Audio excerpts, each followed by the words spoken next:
New Delhi हो या लाहौर, एक चीज़ बड़ी कॉमन है और वो है पोल्यूशन।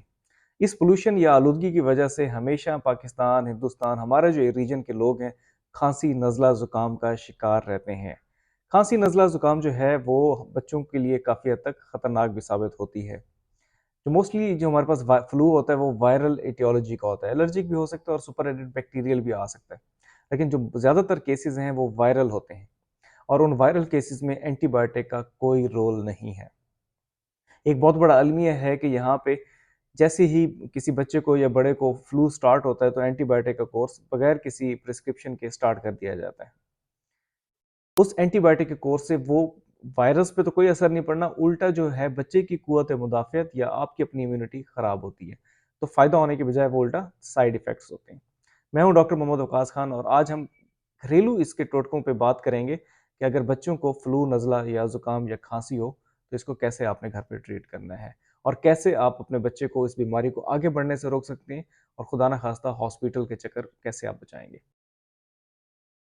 अब फ्लू जो है मोस्टली वायरल इन्फेक्शन होता है और ये 3 से 5 दिन में या 7 दिन में खुद ब खुद ठीक हो जाता है। इस दौरान आपने बच्चे की फ्लूइड स्टेटस का ख्याल करना है, हाइड्रेशन अच्छी हो, खुराक वो अच्छी ले रहा हो, रेस्ट करे और और कुछ भी नहीं देना होता। अगर फीवर है तो साथ पैरासीटामोल वगैरह आप दे सकते हैं। अब जो पहला काम छोटे बच्चों में करना चाहिए हमेशा फ्लू, नज़ले और ज़ुकाम में, वो है बंद नाक को हमेशा बच्चों की खोलना चाहिए। अक्सर हमने देखा है कि छोटे बच्चों का नाक बंद होता है जिसकी वजह से बच्चे खड़खड़ाहट और सीटियों जैसी आवाज़ भी आ रही होती है, नाक बंद होता है, वो सही तरीके से दूध नहीं पी पा रहे होते, सही तरीके से सो नहीं पा रहे होते, चिड़चिड़ापन होता है और वो इरिटेबल होते हैं।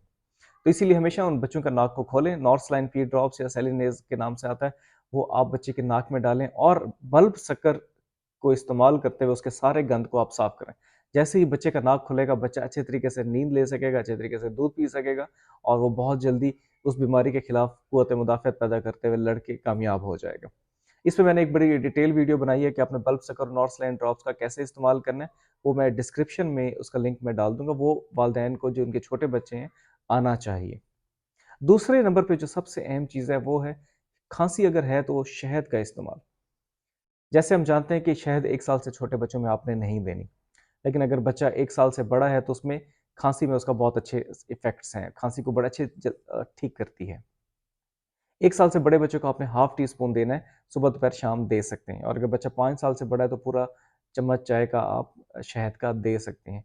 शहद के अच्छे इफ़ेक्ट्स हैं, दूध में मिला के दे दें या वैसे आप बच्चे को चिटा लें, तो वो खाँसी में काफ़ी हद तक मैंने क्लिनिक में भी देखा और अपने घर में भी देखा, अच्छा एक फ़ायदा होता है। तीसरा है अगर बच्चे को बुखार है या बच्चा इरिटेबल है तो पैरासीटामोल आप दिन में 3 मरतबा बच्चे के वजन के हिसाब से दे सकते हैं। पैरासीटामोल बुखार को भी कम करता है और बच्चे की इरिटेबिलिटी को भी कम करता है और बच्चा थोड़ा सुकून में आ जाता है और उस जो बीमारी का फेज़ है उसको अच्छे तरीके से गुजार सकता है। पैनाडोल की डोज़ वगैरह उसमें बड़ी डिटेल वीडियो मैंने बताई है, वो मैं डिस्क्रिप्शन में लिंक डाल दूँगा, तो वो आपको आना चाहिए। आपको पता हो कि आपके बच्चे को पैरासीटामोल की कितनी डोज़ देनी है, ना ज़्यादा देनी है, ना कम। ज़्यादा देंगे उसके साइड इफ़ेक्ट्स हैं, जिगर को मुतासिर कर सकते हैं, कम देंगे तो वो असर ही नहीं करेगा, आप कहेंगे दवाई भी दे रहे हैं और बच्चा हमारा ठीक नहीं हो पा रहा। चौथी जो सबसे अहम चीज़ है वो है स्टीम या भाप का इस्तेमाल।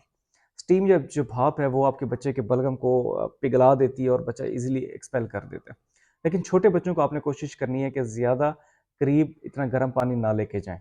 तो इसीलिए आइडियली ये है कि आप वॉशरूम में टैप ओपन कर दें और वो जो कमरा है वो पूरा उसमें स्टीम भर जाएगी, ह्यूमिडिफ़ाई हो जाएगा और मैंने खाँसी के मरीज़ों को काफ़ी हद तक इससे फ़ायदा उठाते देखा है।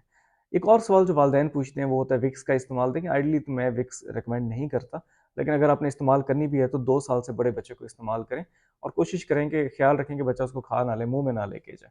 अब इस बीमारी देखिए फ्लू, नज़ला, ज़ुकाम इतना ज़्यादा फैलता है, इससे एहतियाती क्या तदाबीर इख्तियार की जा सकती हैं? पहले नंबर पे हैंड हाइजीन। डब्ल्यूएचओ की गाइडलाइंस भी हैं, हमने हर किताब में ये पढ़ा कि हर सबसे अहम जो चीज़ है, वो हाथों की, आपके जिस्म की सफाई है। पिछले ज़माने में हम देखते थे वालिदैन बहुत ज़्यादा फ़ोकस करते थे कि वालिदैन को जो अपना खाना खाने से पहले हाथ धो के आओ, खाने के बाद हाथ धो के आओ। अब भी कहते हैं लेकिन बच्चे अब जो है ना हमारी बातें इतनी नहीं सुनते। आप लोगों ने इस चीज़ पे बहुत ज़्यादा ज़ोर देना है कि सफाई हो, ख़ास तौर पे घर में अगर किसी को नज़ला ज़ुकाम है, अगर माँ को नज़ला ज़ुकाम है और वो बच्चे को उठाती है, जब भी उठाए अपने चेहरे को या तो नज़ला फ्लू बह रहा है तो मास्क लगा ले और हाथ साफ करके उठाए। उसके अलावा जो दूसरे नंबर पे है अगर बच्चे को नज़ला फ्लू हो गई है, तो उसके हाइड्रेशन स्टेटस का ख़्याल करना है। उसके पानी की कमी नहीं होनी चाहिए। उसको सूप यखनी, अगर 6 माह से बड़ा बच्चा है, 1 साल से बड़ा बच्चा है, उसको पिलाएँ। अगर वो 1 साल से छोटा बच्चा है तो उसको फ्रीक्वेंट फीड दें, माँ का दूध दें। और ये बहुत अहम चीज़ है, बच्चे को रेस्ट करवाएँ, उसको बाहर ना लेके जाएँ, उसको वो करवाएँ। बच्चे में इम्यूनिटी का होना बहुत ज़रूरी है, और इम्यूनिटी अच्छी खुराक के साथ-साथ एक अच्छी फिज़िकल एक्सरसाइज़ से भी आती है। आजकल हमने देखा है, क्योंकि मोबाइल पे लगे रहते हैं बच्चे सारा दिन, वो नास्तिया के कोई कार्टून्स हैं, कार्टून तो ना कहिए, लेकिन बहरहाल जहाँ जहाँ इतना टाइम वेस्ट होता है। कोशिश करें बच्चों को फुटबॉल खिलाएँ, क्रिकेट खिलाएँ, साइक्लिंग करवाएँ, उनके साथ फिज़िकल एक्सरसाइज़ेज़ करें। पूरा दिन आप बिज़ी रहते हैं तो वॉक पे उनको अपने साथ लेके जाएँ। फिज़िकल एक्सरसाइज़ से बच्चों की इम्यूनिटी होती है, क़ुव्वत मुदाफ़अत बढ़ती है, और बच्चा इस वायरल इन्फेक्शंस के खिलाफ अच्छे तरीके से लड़ सकता है और जल्दी ठीक हो जाता है। जिस बीमारी ने हफ़्ता लेना था, वो 3 दिन में बच्चा उसको ठीक कर लेता है। उसके अलावा फ्लू वैक्सीन शॉट लाज़मी लगवाएँ, 6 माह से बड़े बच्चों को लगवाया जा सकता है। डिटेल्ड वीडियो है, डिस्क्रिप्शन में मैं उसका लिंक डाल रहा हूँ, उसको सुनें, समझें और उसको लाज़मी लगवाएँ। वैक्सीन आपके बच्चों को बहुत सारी बीमारियों के खिलाफ बचाती हैं, तो इस उनमें फ्लू वैक्सीन भी है। और एक और सवाल जो मोस्टली मैंने देखा, वालिदैन बच्चे को खाँसी शुरू होती है, कफ सप्रेसेंट देना शुरू कर देते हैं, और उनकी हमारे पास भी आके डिमांड होती है, जी खाँसी का सिरप तो आपने दिया नहीं। कफ सप्रेसेंट जो हैं वो बच्चे को बेहतर करने की बजाय उल्टा उसको नुकसान दे रहे होते हैं। वो जो बलगम उसको निकलना था, वो कफ सप्रेशन की वजह से वो बलगम निकल नहीं पाता, और बच्चे की छाती ज़्यादा ख़राब हो जाती है। तो इसीलिए कोशिश करें कि हमेशा कफ सप्रेसेंट एक अपने स्पेशलिस्ट डॉक्टर को चेक करवा के, अगर वो रिकमेंड करता है, इंडिकेशन बनती है तो इस्तेमाल करवाएँ, अपनी तरफ से कफ सप्रेसेंट ना दें। मैंने बहुत सारे वालिदैन को देखा, वो 2-2 शीशियाँ कफ सप्रेसेंट की ख़त्म करके फिर हमारे क्लिनिक या हॉस्पिटल आते हैं। तो ये एक गंदी प्रैक्टिस है। पाकिस्तान में भी और इंडिया में भी मेरे 1-2 कलीग्स हैं कि लोग जो है ना, ओवर द काउंटर प्रिस्क्रिप्शन जाके खरीद लेते हैं। कहते हैं चौधरी साहब वो सानू कफ सप्रेसेंट तो दे दो। तो यूँ नहीं होता। आपको एक बंदे ने अगर इतना पढ़ा है, लिखा है, तो वो आपको बेहतर तरीके से बता सकता है, तो आपको अपने डॉक्टर से लाज़मी रुजू करना चाहिए। उम्मीद करता हूँ ये वीडियो आपके बहुत सारे सवालात के जवाब देने में कामयाब हुई होगी, और फिर भी अगर आपके ज़हन में कोई सवाल है तो आप पूछ सकते हैं। हाँ, और अगर आप एक चीज़ जो मैं बताना भूल गया, अगर बच्चे को फ़ीवर है, बच्चा लेथार्जिक है, थका पड़ा है, खा पी नहीं रहा, थका-थका सा है, तो फिर आपने इंतज़ार नहीं करना, फिर आप अपने करीबी डॉक्टर को लाज़मी चेक करवाएँ। बहुत शुक्रिया।